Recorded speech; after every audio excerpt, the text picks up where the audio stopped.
Yan, so ito yung ating SC project na full system sa Yamaha R3. Yan, si Oreo. So quick update lang. Next time na maglalagay kayo ng slip-on, if sinabi sa inyo na nagkakabit or na mekaniko na maglalagay ng silicone dito, kasi minsan medyo gumagalaw to eh. May times. So ito, medyo gumagalaw. Nilagyan ng silicone sa loob. Hindi na namin matanggal.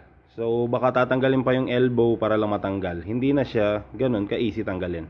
So ingat lang regarding doon. Kung maglalagay siguro very minimal lang. Ito siguro marami yung kinabit.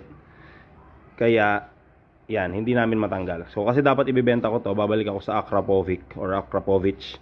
Hindi natin matanggal. So titingnan muna kung paano tatanggalin bago tayo makapagpalit ng either Akra. Ay wala na pala yung Akra ko. Binenta ko. So wala na yung Akra. M4 yung padating na order natin.